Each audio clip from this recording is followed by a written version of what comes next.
ఆర్మూరు మండలం ఈసాపల్లి గ్రామంలో ఉన్నటువంటి రామానుజాచార్య సహిత శ్రీ పద్మావతి అలివేలుమంగా సమేత లక్ష్మీ వెంకటేశ్వర స్వామి దేవాలయంలో ఈ యొక్క తొలి ఏకాదశి సందర్భంగా ప్రతి సంవత్సరము నిర్వహించేటువంటి విధంగా సామూహిక యజ్ఞ కార్యక్రమము నిర్వహించుకోవడం జరిగింది।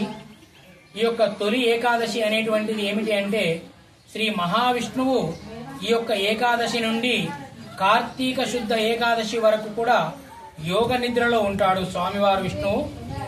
ఆ యొక్క యోగ నిద్రలోకి వెళ్ళేటువంటి ఈ రోజు నుండి చాతుర్మాస్య దీక్ష అనేటువంటిది కూడా ప్రారంభమవుతుంది। కాబట్టి ఈ యొక్క ఏకాదశికి విశిష్టమైనటువంటి ప్రాశస్త్యం ఉన్నది।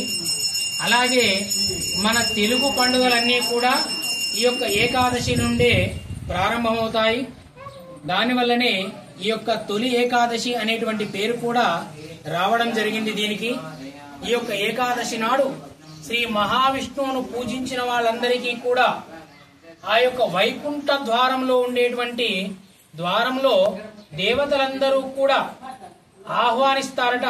ఈ యొక్క ఈ తొలి ఏకాదశి నాడు శ్రీ మహావిష్ణువును పూజించిన వాళ్ళందరినీ కూడా వైకుంఠంలో దేవతలందరూ సాదరంగా వైకుంఠానికి ఆహ్వానిస్తారు।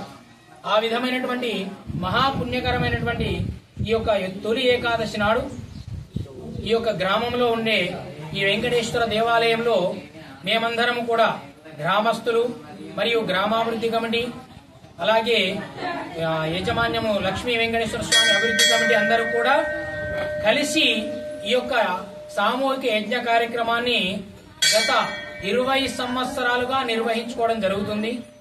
ఈ విధంగానే ఈ కార్యక్రమంలో భక్తాదులందరూ కూడా మరి చుట్టుపక్కల గ్రామాల్లో ఉండేటువంటి వాళ్ళు కూడా ఈ యొక్క కార్యక్రమంలో పాల్గొని ఆ పద్మావతి అలివేలుమంగా సమేత వెంకటేశ్వర స్వామి యొక్క అనుగ్రహాన్ని పొంది స్వామి యొక్క కరుణను కూడా పొందుతున్నారు।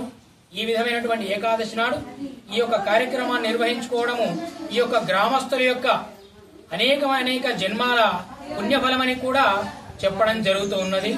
జై శ్రీమన్నారాయణ, జయ జయ శ్రీమన్నారాయణ।